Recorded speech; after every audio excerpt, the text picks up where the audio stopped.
A statement just out from the White House. Here it is. Quote, the United States has indications that Iran is preparing to imminently launch a ballistic missile attack against Israel. We are actively supporting defensive preparations to defend Israel against this attack.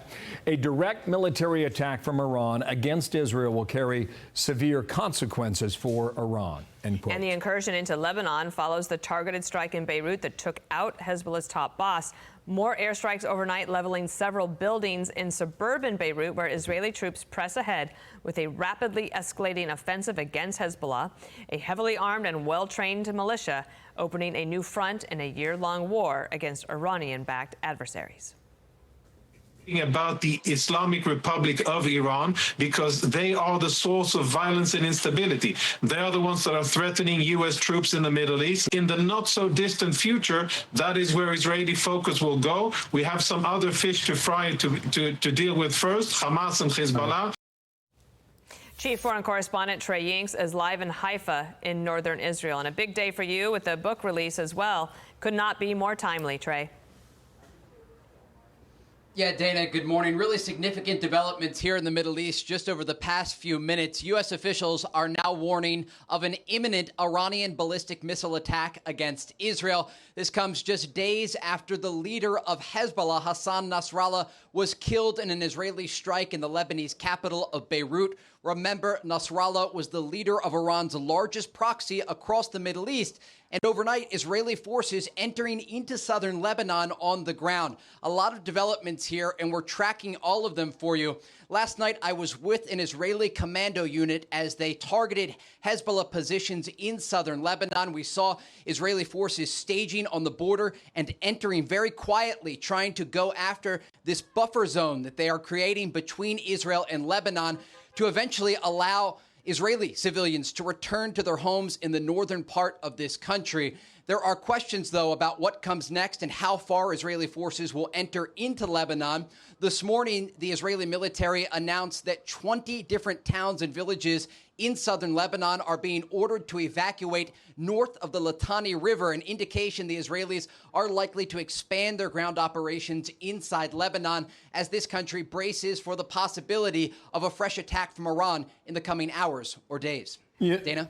Go ahead, Trey, Dana. I had one question on the evacuation because I was just reading an article about it this morning. I mean, we're looking at a map right here. Where, if you're evacuating from Lebanon, where are you going? It's a great question, and there are more than 1 million Lebanese civilians currently displaced from their homes as a result of the Israeli air and ground campaign. Many of them are going to the Lebanese capital of Beirut, but tens of thousands are actually evacuating into neighboring Syria. And it gives you a sense of just how dire the situation is as the Israeli airstrikes increase against this Hezbollah stronghold in the southern part of the country. Yeah. History tells you the Israelis in southern Lebanon always doesn't work out that great. In 2006, that was the case, and that's what they found out on the ground. Do you get a sense from the IDF people you speak with, Trey, that this operation can and will be different? Absolutely. The Israelis right now are describing this as a limited raid over the border, but I can tell you based on our reporting and actually being inside southern Lebanon just hours ago, the Israelis are preparing to stay for a significant amount of time. There are a variety of ground forces involved in these operations, and it's not just one area along the border. They are trying to target as many of the Hezbollah strongholds in these areas so that people can return to their homes. And they say that in the tunnel network that Hezbollah dug near to the Israel-Lebanon border, they're finding things like anti-tank guided missiles and ammunition that have been smuggled into southern Lebanon via Syria, coming directly from the Iranian regime. Israeli politics is always fascinating and often contentious, and Bibi Netanyahu has had his ups and downs, but certainly I would imagine after last week, more up than down. And at this point, as we hear from the White House, that they also have indication that Iran is planning to attack Israel. How is the leadership of Israel faring at this point as they press their advantage?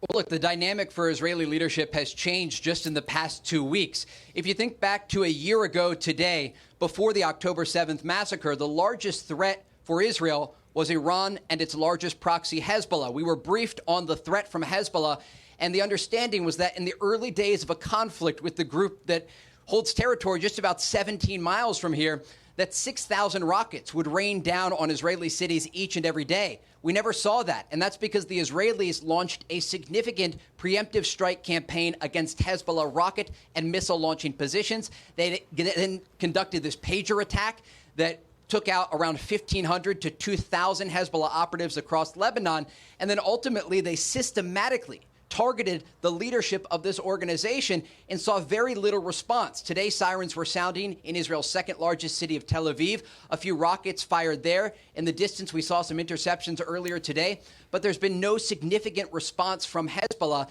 and that is likely why we are seeing this new threat from Iran, because the Iranian regime is trying to save face in all of this, understanding that the Israelis have not only destroyed one of their largest proxies in Gaza, Hamas, but now their largest proxy, Hezbollah, in Lebanon. Trey Yingst out with a new book today called Black Saturday, talking about October 7th and the aftermath as you continue to cover this breaking news story. Thank you so much. I'm Steve Ducey. I'm Brian Kilmeade. And I'm Ainsley Earhart. And click here to subscribe to the Fox News YouTube page to catch our hottest interviews and most compelling analysis.